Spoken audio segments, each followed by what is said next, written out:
Good evening students, कैसे हैं आप लोग।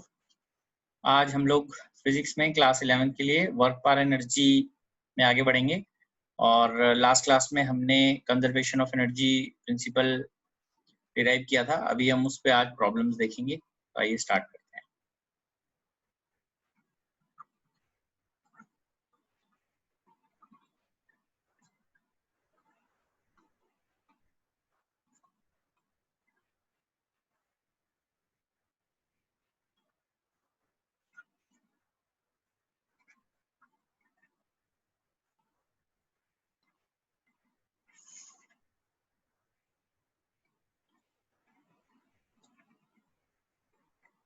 आज हम प्रॉब्लम्स देखेंगे on conservation of energy.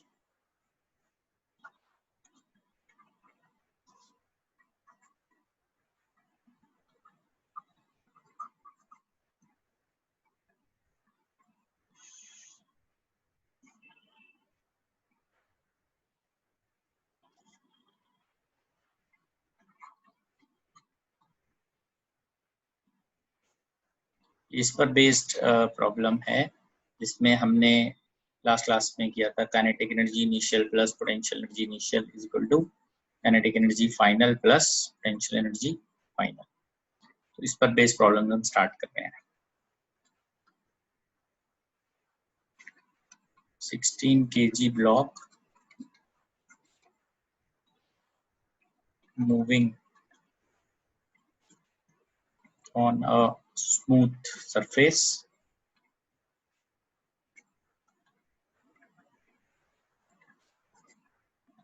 with velocity 4 meter per second.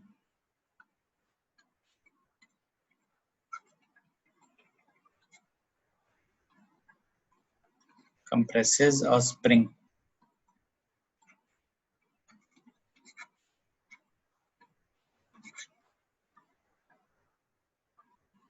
having spring constant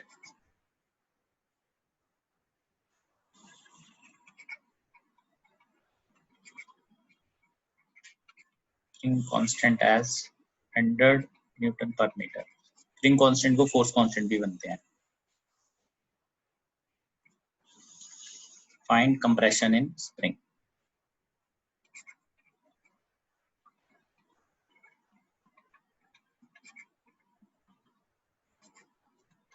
ठीक है जी। तो अब इसमें इस टाइप से हम इसको अंडरस्टैंड करते हैं क्वेश्चन को।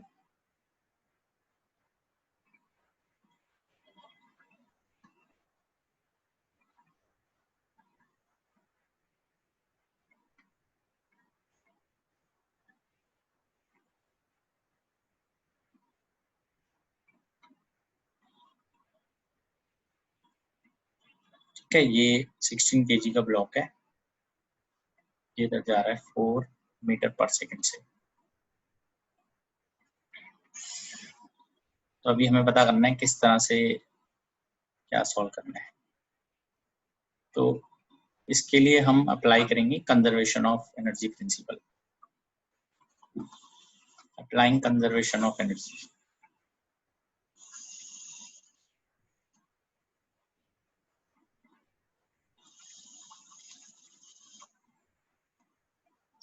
तो इसके लिए ये इनिशियल पोजीशन है और एक फाइनल पोजीशन हम बनाते हैं। और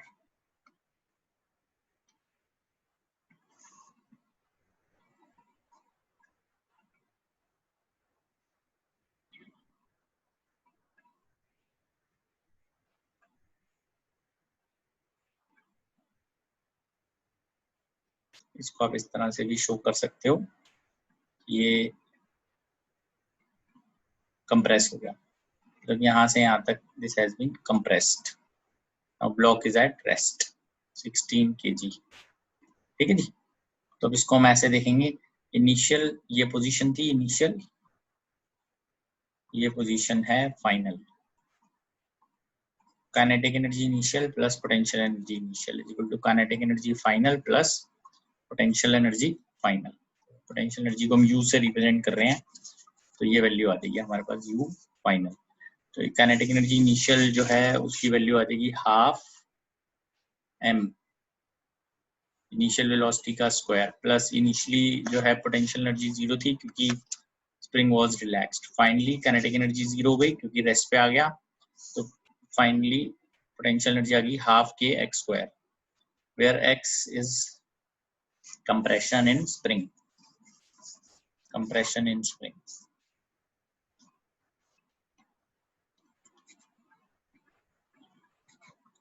Therefore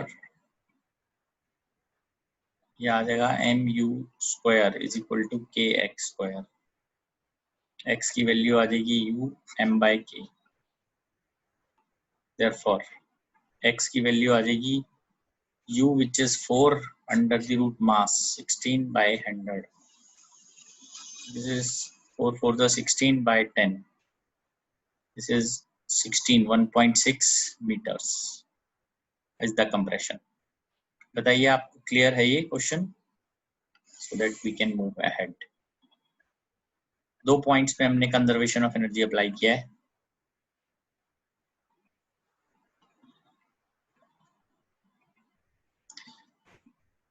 हाँ, कुछ स्टूडेंट क्वेश्चन पूछ रहे हैं जीरो क्यों आया, तो जीरो किसके कॉरेस्पॉन्डिंग आया है आप ये देखिए। पोटेंशियल एनर्जी इनिशियली क्या थी, जीरो। फाइनल काइनेटिक एनर्जी क्या है, zero. Initially spring was unstretched, initially spring is unstretched और finally block is at rest, है ना, रेस्ट पे आएगा फाइनली, ब्लॉक एट रेस्ट, उनके कॉरेस्पॉन्डिंग आया।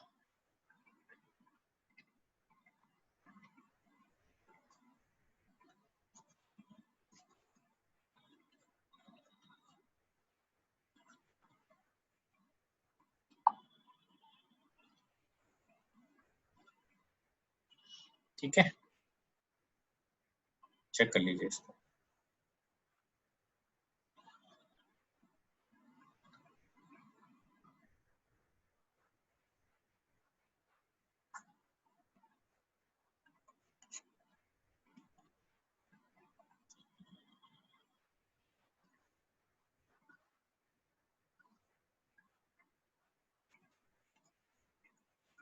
A lighter body and a heavier body has same linear momentum.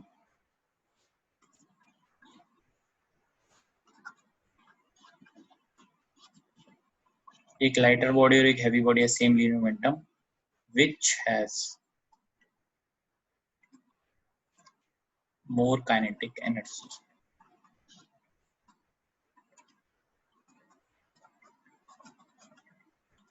किसकी kinetic energy ज्यादा है? Let's start.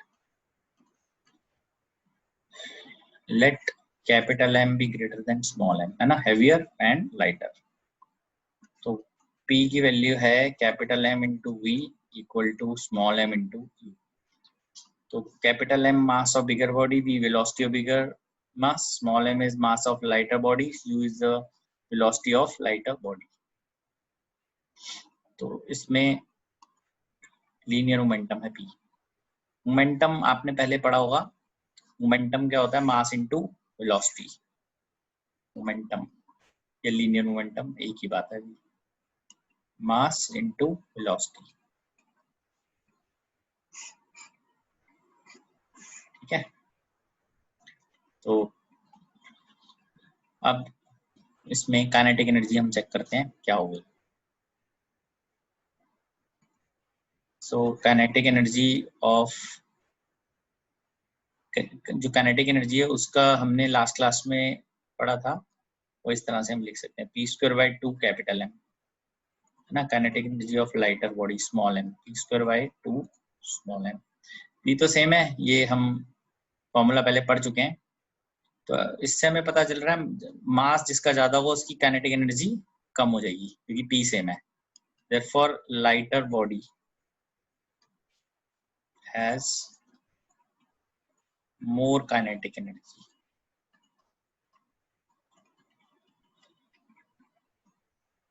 than heavier body.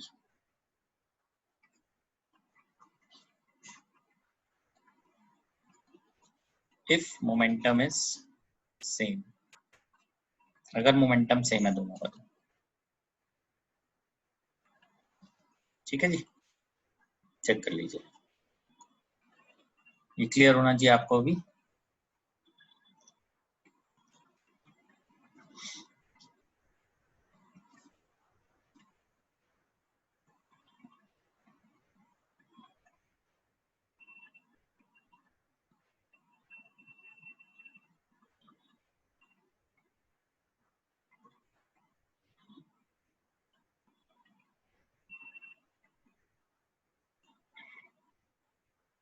आगे बढ़े इसको बेटा, आगे आते हैं।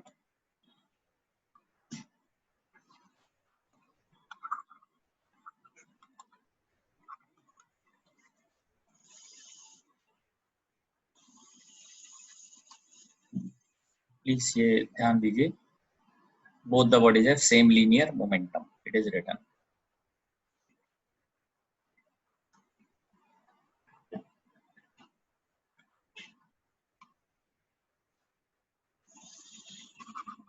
A heavier body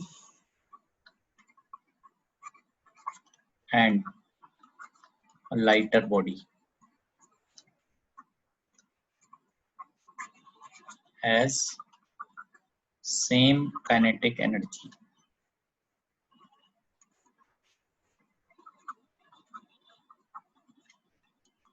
Which one has larger momentum?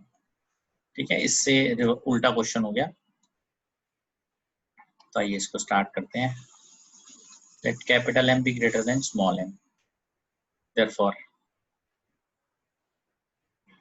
हमें काइनेटिक एनर्जी अब सेम है, K is equal to half capital M V square and K is equal to half small m U square. ठीक है, मोमेंटम देखते हैं, capital M जो है उसको 2 capital M K P small m, it is 2 small m K। कैसे find किया हमने, ये देखिए, इसको यहाँ से कैपिटल M से मल्टीप्लाई डिवाइड कर दीजिए ऊपर नीचे, M इंटू वी तो मोमेंटम होता है, ये कैपिटल M की मोमेंटम आ गई, इसको इधर मल्टीप्लाई करेंगे अंडर रूट लेंगे तो ये आएगा, इसमें भी m square u square by 2 small m, ये आएगा लीनियर मोमेंटम स्मॉल m का।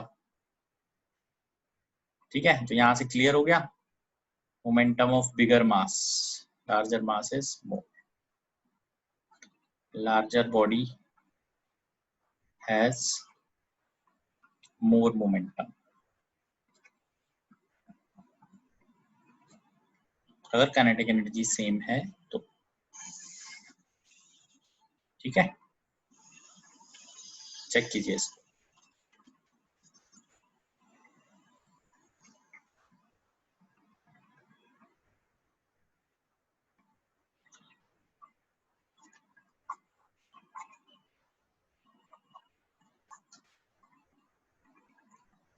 Prove that mechanical energy, E से इसको डिनोट करते हैं, is conserved for a freely falling body। ऐसे क्वेश्चन आ सकता है, या वो इसमें ये भी दे सकते हैं कि किसी हाइट पे है बॉडी, उसको बताओ कंजर्व है उसकी मैकेनिकल एनर्जी, तो कैसे इसको करना है, फ्रीली फॉलिंग बॉडी के लिए ऐसे स्टार्ट करते हैं।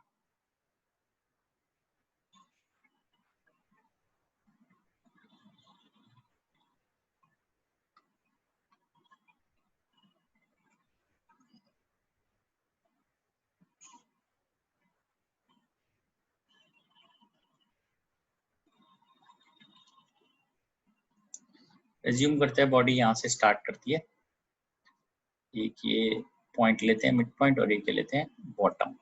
ठीक है, तो इसको हम point number 1, point number 2, point number 3 ऐसे मार्क कर लेते हैं।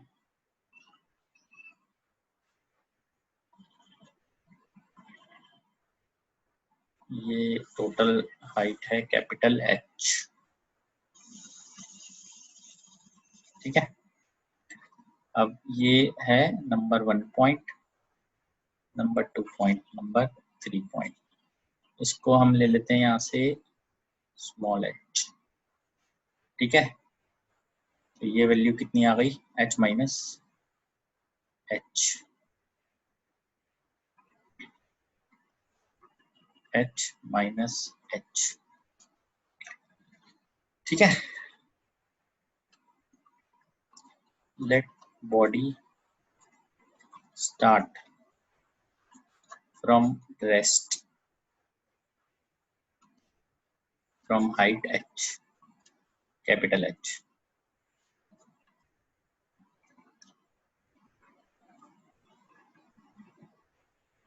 Third point is just above ground, वो ग्राउंड ही बोलते हैं हम उसको, जस्ट बिफोर हिटिंग ग्राउंड ऐसे बोला जाता है, ठीक है।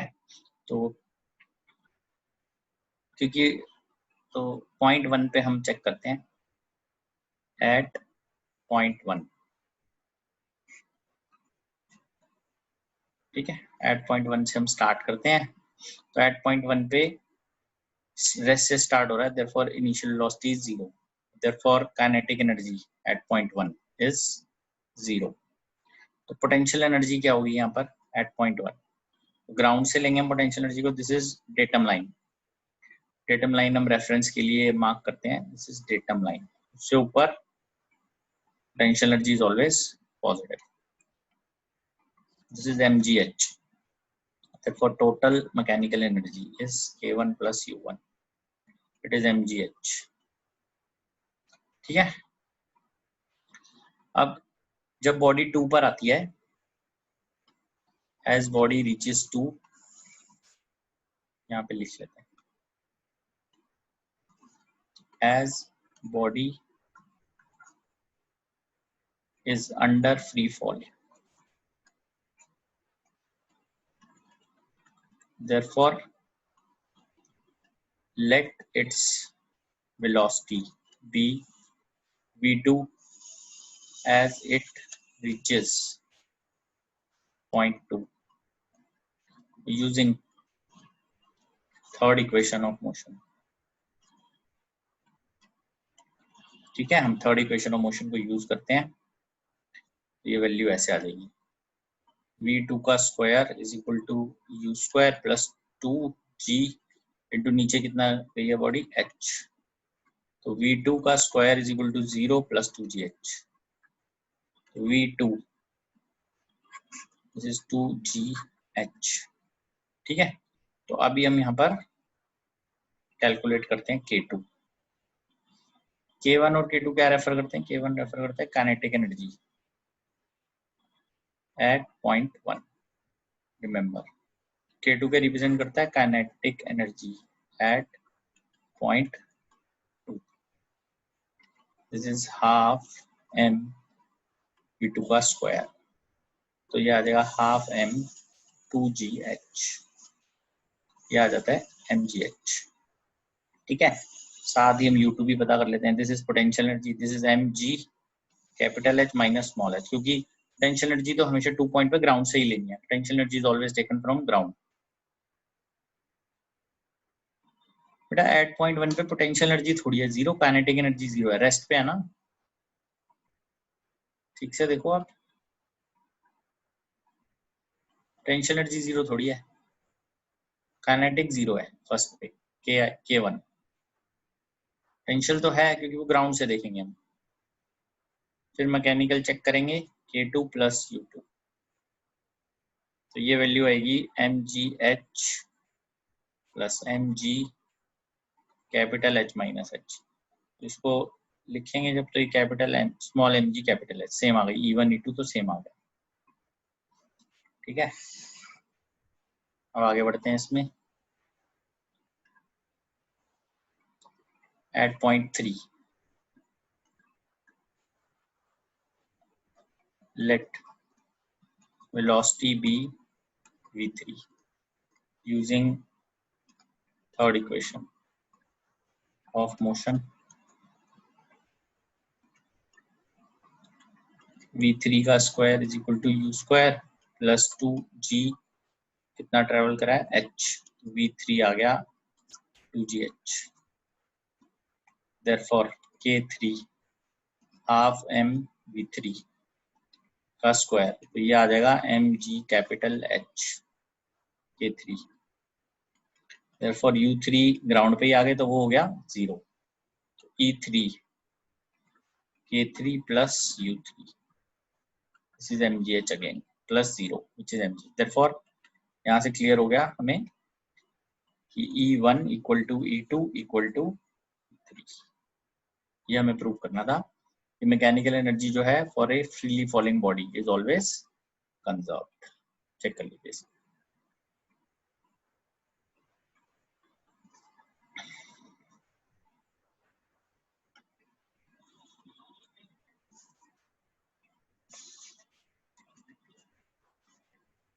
इसमें देखिए अगर आपको कोई डाउट है तो बताइए।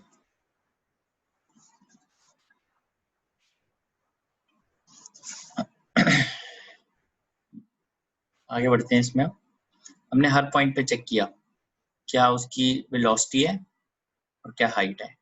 वेलोसिटी से काइनेटिक एनर्जी निकलेगी और हाइट से पोटेंशियल एनर्जी सॉल्व होगी, फिर दोनों का सम करेंगे तो मैकेनिकल एनर्जी आ जाएगी। तो ये तरीका है, ठीक है। आगे बढ़ते हैं। So next heading is power.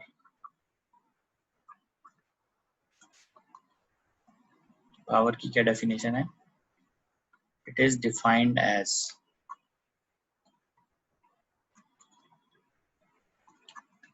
rate of doing work. It is defined as rate of doing work. SI unit of power is watt, है ना। 1 watt is equal to 1 joules per second. It is scalar quantity.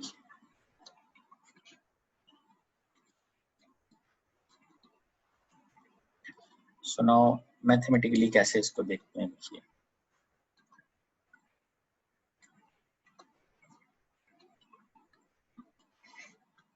Mathematically power is written as work done, मतलब ऐसे लिखते हैं इसको पहले तो, dW by dt, rate of doing work, ठीक है। और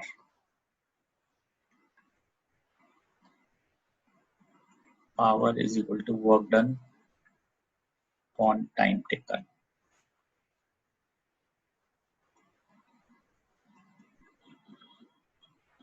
ये आप तब लिख सकते हैं when force is uniform।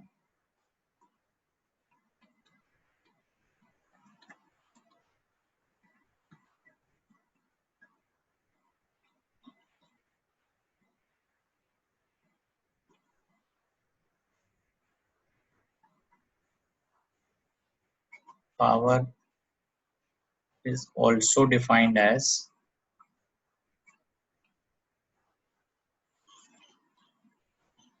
dot product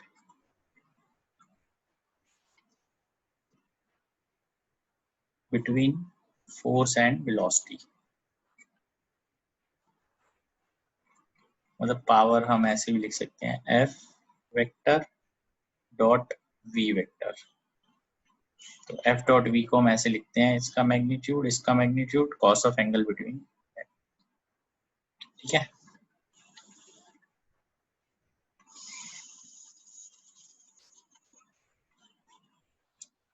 to find work done through power, कैसे उसको करेंगे?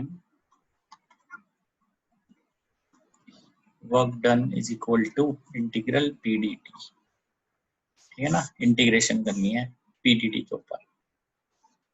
चेक कर लीजिए इसको और बताइए।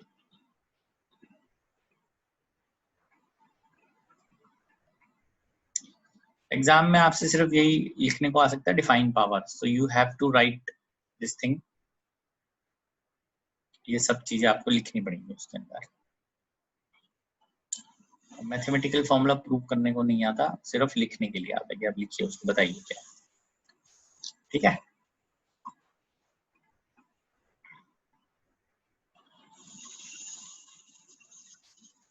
आइए पावर से अब हम स्टार्ट करते हैं इसमें क्वेश्चन। नंबरिंग सीक्वेंस में डालते हैं 4 के बाद 5।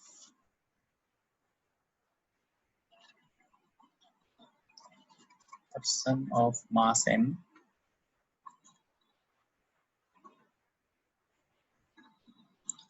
reaches height h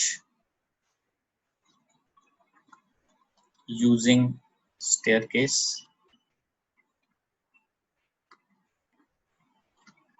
in time t. Find power needed by him.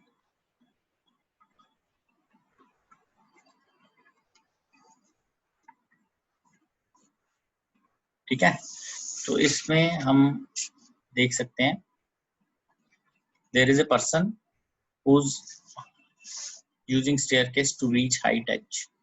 अपने आप को ही लेके जा रहा है, तो power is equal to basically work done by time. तो वर्क डन कितना है, वो अपने आप को लेके जा रहा है, तो वर्क डन इज mgh, है ना। एनर्जी जो भी उसको m मास को h हाइट तक लेके जाने के लिए कितना वर्क लगेगा, mgh अपॉन टाइम ये आएगा।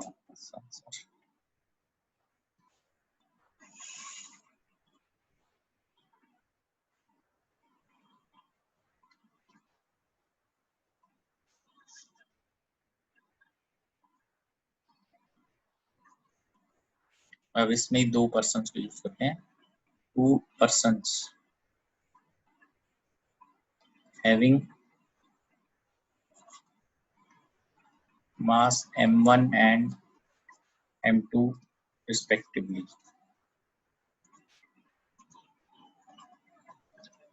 they reach height h1 and h2 in time t1 and t2. Find ratio of power needed by them.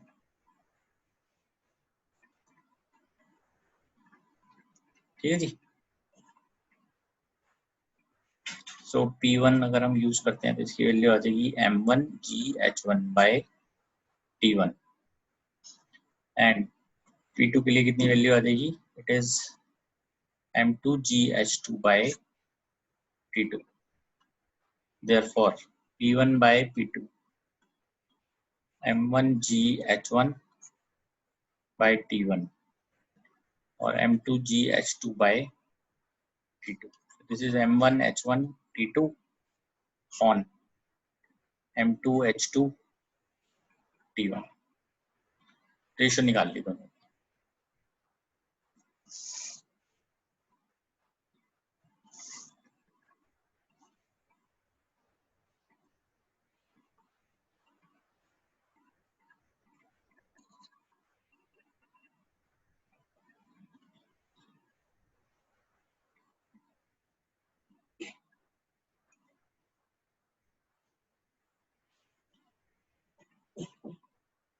Next देख लेते हैं।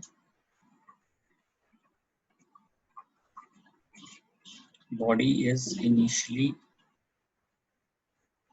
at rest. It undergoes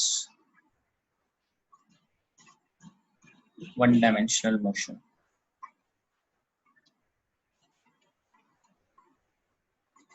मतलब एक ही लाइन में जा रही है with constant acceleration। इसका मतलब ये हुआ कि यूनिफॉर्मली एक्सेलरेटेड मोशन है।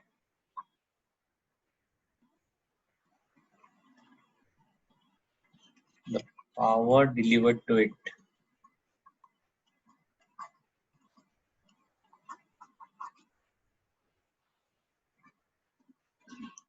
in time t is proportional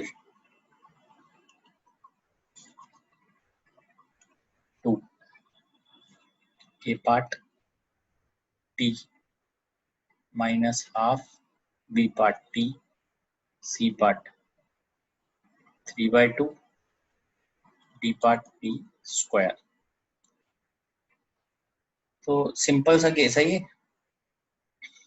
power delivered पूछा इन टाइम टी, तो v is equal to u plus a t, u 0 है, a acceleration, t time, therefore power is equal to f into v, है ना।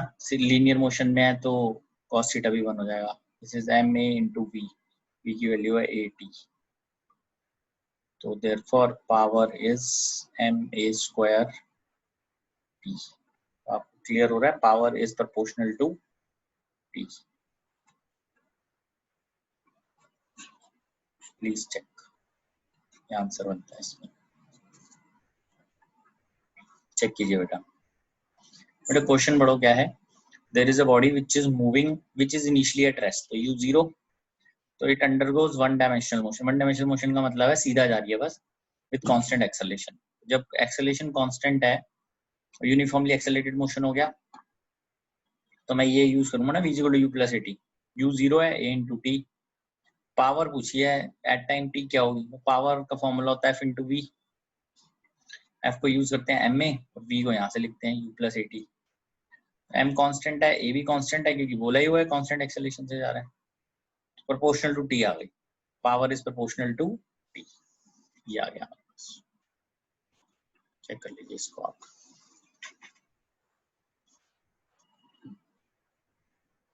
ठीक है बेटा, आगे बढ़ेंगे फिर हम।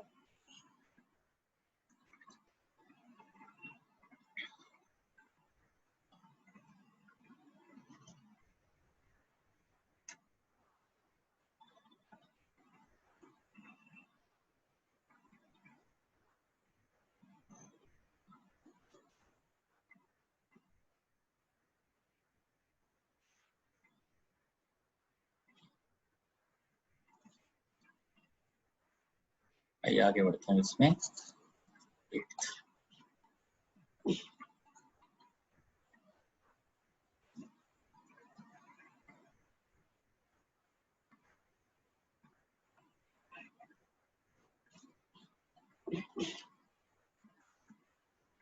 An elevator can carry a maximum load of 1800 kg. This will include elevator plus passengers both.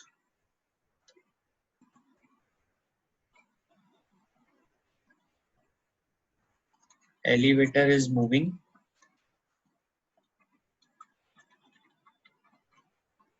with constant speed of 2 meter per second.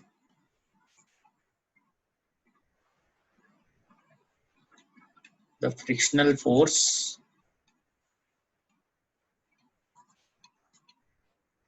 opposing the motion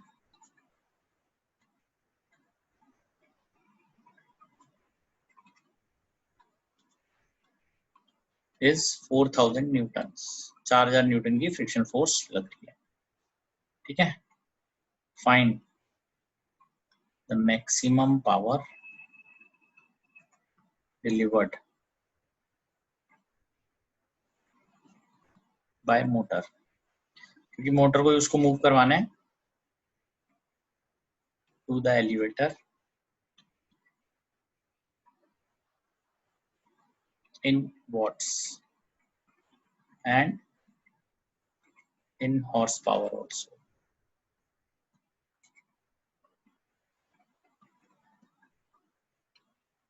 ठीक है, तो सबसे पहले तो टोटल फोर्स फाइंड करनी है इसमें हमने। ये सबसे पहले क्लियर होना चाहिए कि एलिवेटर का मैक्सिमम वेट है 1800 केजी, एलिवेटर प्लस पैसेंजर को मिला के। एलिवेटर ऊपर जा रहा है 2 मीटर पर सेकंड से या नीचे कांस्टेंट स्पीड से जा रहा है। Frictional force opposing the motion.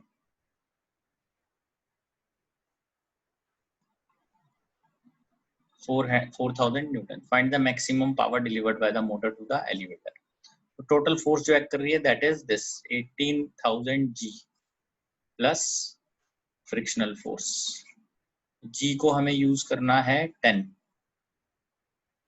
G is 10 meter per second square. So therefore this is 1800 into G. 18,000 plus 4,000.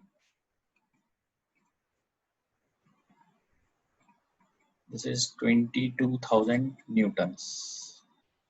ठीक है, इतनी तो हमें फोर्स लग रही है. देन वेलोसिटी जिससे मूव कर रहा है that is 2 metre per second. Therefore power delivered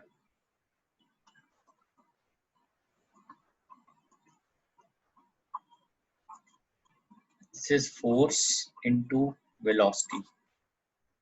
force कितनी आ रही है 22,000 into velocity which is 2. This is 44,000 watts. क्योंकि अगर 22,000 फोर्स है तो मल्टीप्लाई करते हैं इसको, इतने पावर नहीं आ रही है. This is also 44 kilowatt power. ठीक है, और कन्वर्जन करते हैं इसके as 1 horse power 746 watts. Therefore power आएगी 44,000 बाय 746 हॉर्स पावर. अप्रोक्सीमेटली इसको आप कैलकुलेट कीजिए कितनी वैल्यू आती है इसकी. कैलकुलेट कर लीजिए इसको एक बार.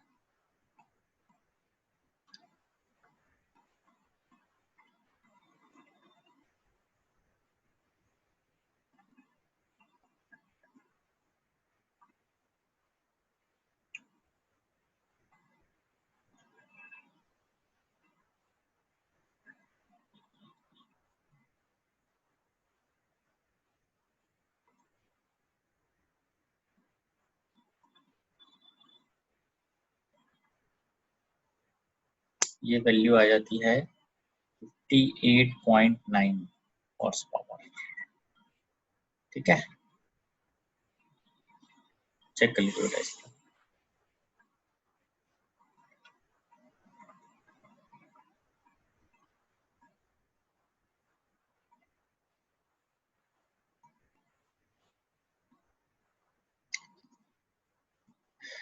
अच्छा, इसके अंदर एक इम्पॉर्टेंट बात है, ये अपवर्ड कर लीजिएगा इसको. This is moving upward. अगर ये डाउनवर्ड होगा तो फिर हमें फ्रिक्शन माइनस करना है, बिकॉज फ्रिक्शन मोशन के ऑपोजिट लगेगा. तो 18,000 जी नीचे लगेगा तो फ्रिक्शन ऊपर हो जाएगा उस केस में, अगर ये नीचे की तरफ जा रहा होगा. तो अपवर्ड के केस में ऐसे है प्लस, बिकॉज अगर लिफ्ट ऊपर जा रही है तो वेट तो नीचे ही लगेगा और फ्रिक्शन भी नीचे लगेगा. बट अगर ऊपर से नीचे आ रही है तो वेट तो नीचे ही लगेगा बट फ्रिक्शन ऊपर लगेगा उस केस में. तो आपको ध्यान रखना है इसको. ठीक है, it should be given in the question that it is moving upwards. ऐसे ध्यान रखना है.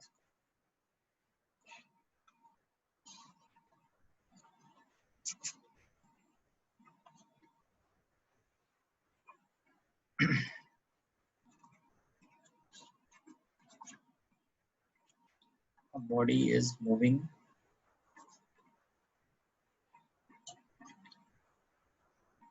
in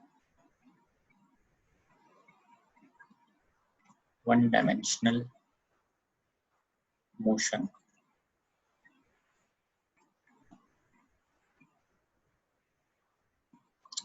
under the influence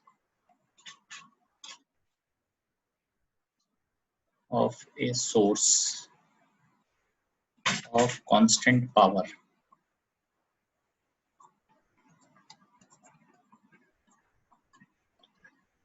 Its displacement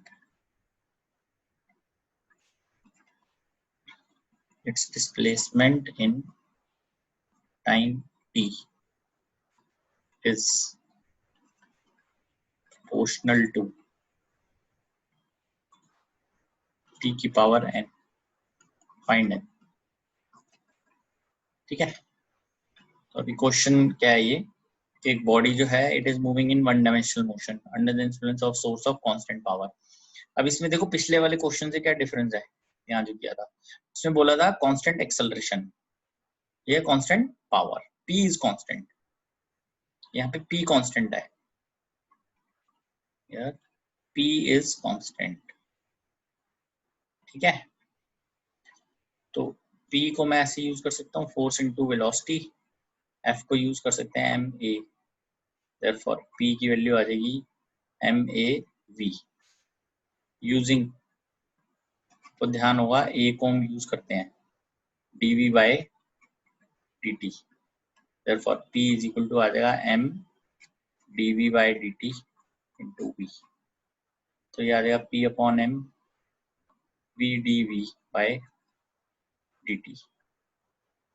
यहाँ तक समझ आई बात। अब फर्दर आगे बढ़ेंगे, p by m dt v dv integrate, तो ये वैल्यू आ जाएगी p बाय m, ये तो कांस्टेंट है p भी और मास भी, इंटीग्रेशन आएगा dt पे, दिस इज v dv। तो फॉर सिंप्लिसिटी हम ये मान लेते हैं initial time t equal to 0 पे इनिशियल वेलोसिटी वाज 0, किसी समय t पर वेलोसिटी हो गई v। So p by m dt का इंटीग्रेशन आएगा t 0 टू t, ये आएगा v square by 2 0 to v, तो आएगा p by m t v square by 2, तो p की वैल्यू आएगी 2p by m t under the root. तो अभी ये आपके पास वेलोसिटी आई है सिर्फ यहाँ तक। अभी मुझे डिस्प्लेसमेंट का पता करना है, वेलोसिटी आई है यहाँ तक, आगे बढ़ते हैं इसमें। देखिए यहाँ से सब लोग ध्यान दीजिए, ये वेलोसिटी बनी 2p by m root t, ठीक है। फिर से एक बार देख लेते हैं, पावर को लिखा f इंटू v, f था m में तो m a v, a को लिखा dv बाई dt, यहाँ पे लिख दिया dv बाई dt, फिर v dv बाई dt आ गया p by m, p constant था m भी कांस्टेंट है, dt को लेके गए लेफ्ट में इंटीग्रेट किया, p बाई m कांस्टेंट था वो बाहर आ गया, dt का इंटीग्रेट कर लिया, v dv को इंटीग्रेट किया v स्क्वायर बाई 2, यहाँ से p by m t v square by 2, ये हमारी इक्वेशन आ गई, v की वैल्यू आ गई 2p by m t। Next ये आ गया, नाउ यूजिंग v क्या होता है, it is ds by dt displacement के लिए, therefore ये आएगा ds बाई dt, ये कांस्टेंट है 2p by m root t, so ds 2p by m root t dt, ठीक है। तो हम इंटीग्रेट करते हैं इसको,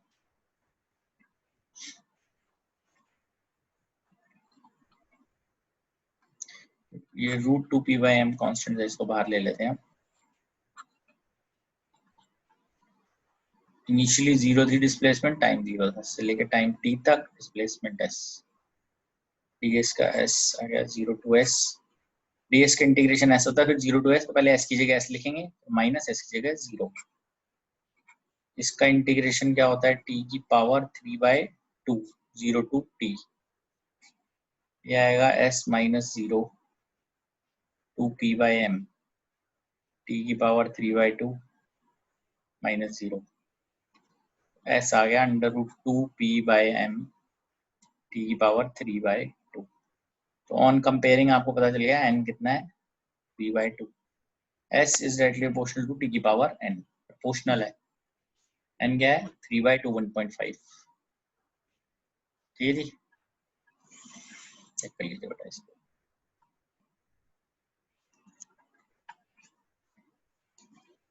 प्लीज चेक, और बता दीजिए कोई डाउट है तो फिर हम सॉल्व करते हैं उसको।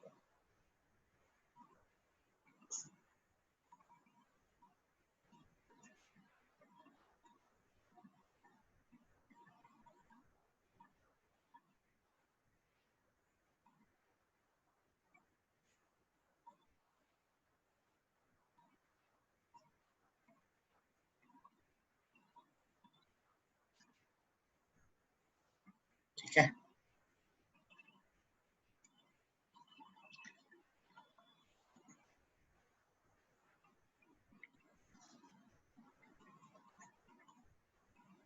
10 देखते हैं।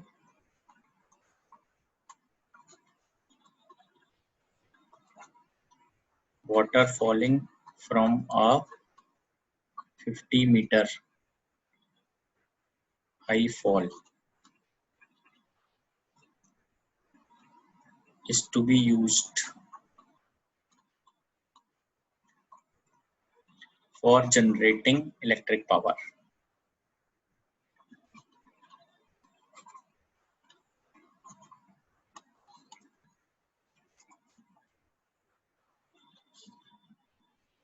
If 1.8 into 10 की power 6 kg of water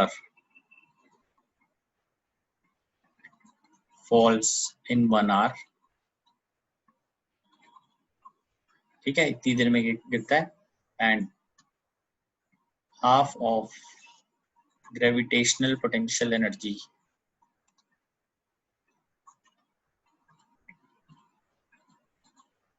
can be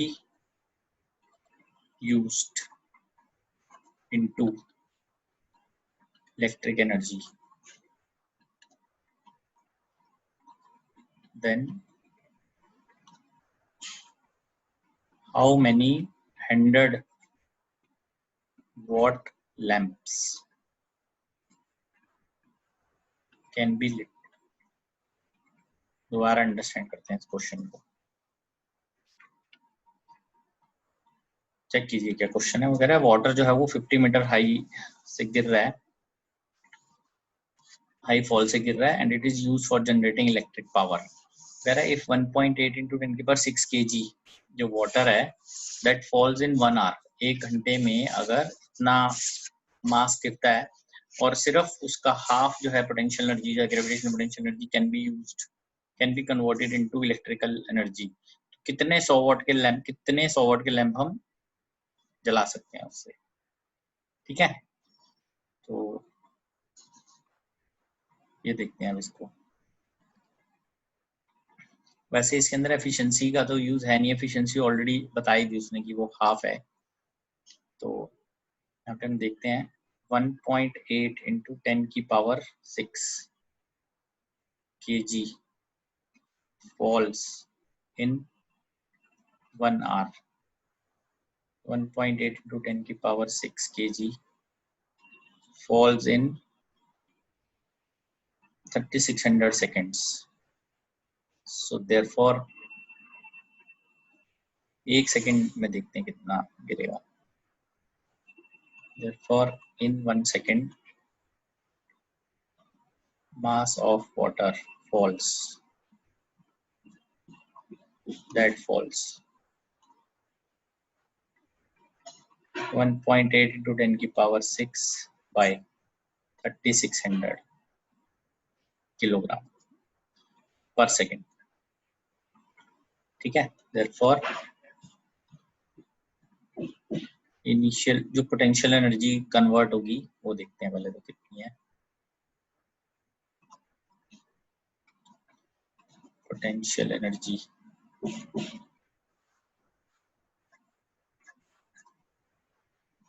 1.8 into 10 की power 6 3600 into g into 50, g को भी हम यूज करते हैं, it is 10, so this is 1.8 into 10 की power 6 into 10 into 50 by 3600, this is 1.8 या ऐसे लिख लेते हैं 18 into 10 की power 5 into 5 by 36, this is 2.5 into 10 की पावर 5 जूल्स।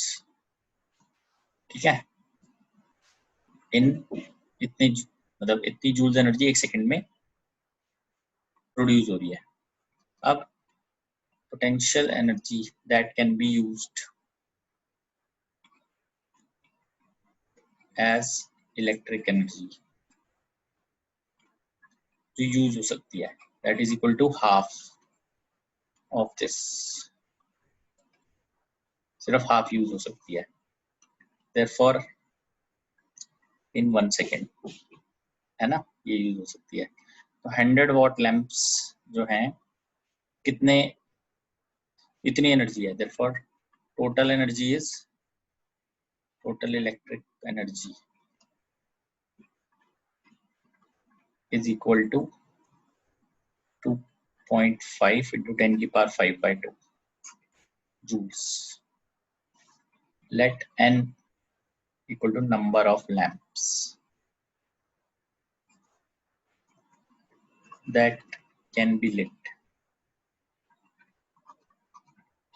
Therefore ये आ जाएगा n into 100, क्योंकि 100 वॉट है, जूल्स पर सेकंड है, यहाँ पर भी जूल्स पर सेकंड ही है ना, इन 1 सेकंड, तो इसलिए n into 100 is equal to 2.5 into 10 की पावर 5/2. ये वैल्यू आ जाएगी n is equal to 2.5 into 10 की पावर 3/2.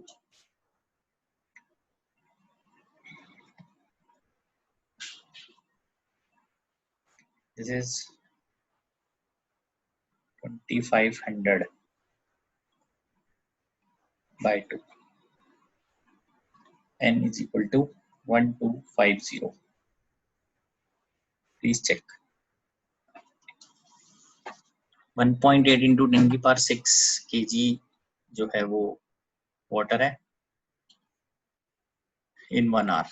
तो 1.8 into 10 की पावर 6 by 3600 हो गया एक सेकंड में, into g into height. ये भी 10 था, ये 50 था, तो ये 5/36 आ गया, और इधर से 18 into 10 की पावर 5 आ गया. So this is 18, 36 है तो 1/2, this is 5/2, 2.5 into 10 की पावर 5. तो half of this can be used, इसका हाफ कर देते हैं. टोटल इलेक्ट्रिकल एनर्जी यूज हो रही है इतनी एक सेकंड में, and number of lamps that can be lit 100 watt क्या है, तो 100 जूल्स पर सेकंड यूज करते हैं, एक सेकंड में 100 जूल्स करेगा एक लैंप, तो एन लैंप्स कितना करेंगे 100 एन, टोटल एनर्जी ये एक सेकंड में आ रही है. इसको डिवाइड कर देते हैं, 1250 lamps can be used. So it depends upon कितना वाटर आप ऊपर से रिलीज कर रहे हो, that makes all the difference.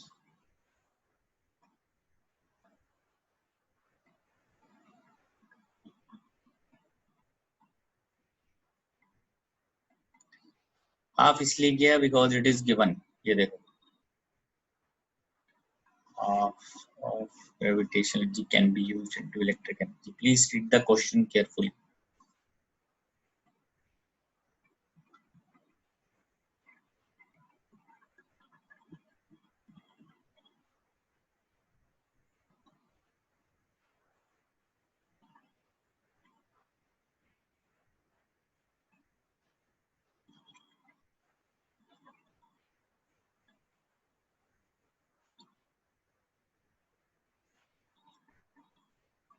ठीक है, चेक कर लीजिए, फिर आगे बढ़ते हैं इसके अंदर. और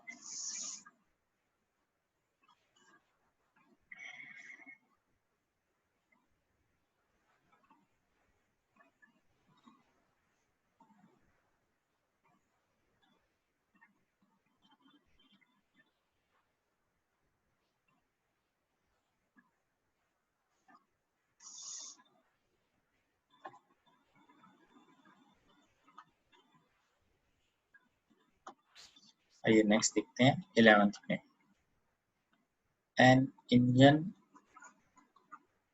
pumps 100 kg of water through a height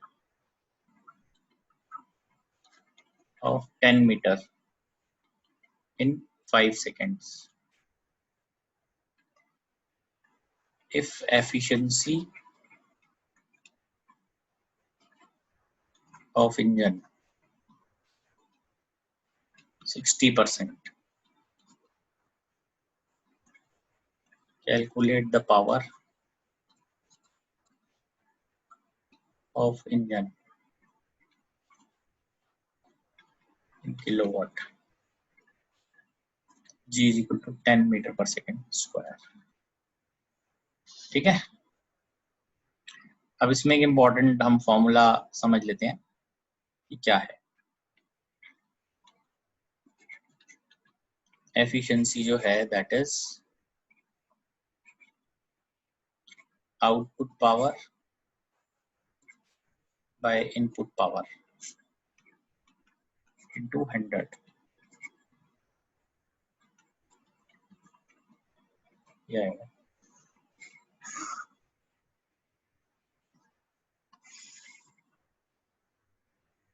ठीक है, तो अभी वो बता रहा है engine pumps 100 kg of water. तो कुछ ऐसे इसको हम अंडरस्टैंड करते हैं। This is the pump.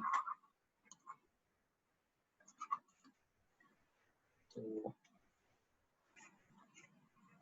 Input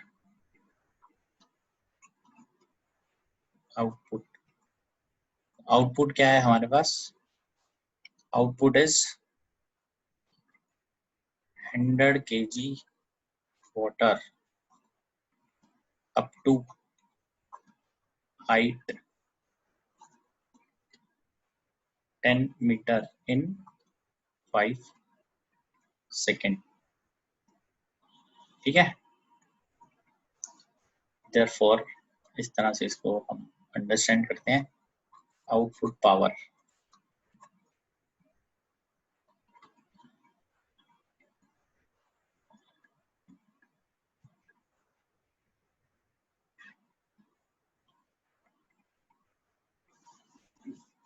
output power देखते कितना है। This is mgh by t। This is mass कितना है 100 kg इंटू जी कितना है 10, h कितना है 10 by 5 सेकेंड। तो ये वैल्यू आ जाती है, दिस इज 2000 watt और 2 kilowatt। This is output power. Efficiency 60%। therefore ये फॉर्मूला यूज करते हैं। तो इस फॉर्मूले के हिसाब से if you want to find input power which is the power of engine, output power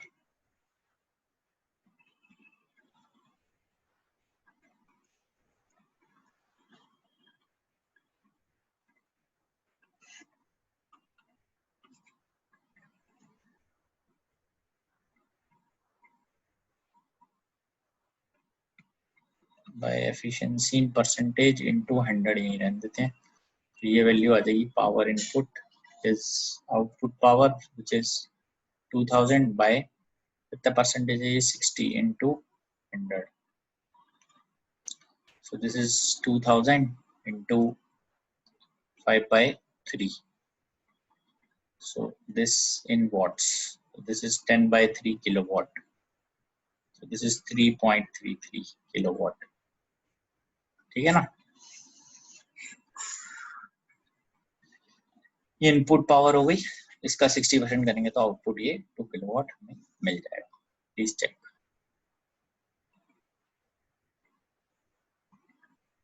ठीक है बेटा, चेक कर लीजिए बेटा आप इसको। बस हम आज के लिए इतना ही करेंगे, नेक्स्ट क्लास में से आगे बढ़ेंगे और न्यूमेरिकल्स कवर करेंगे। Thank you.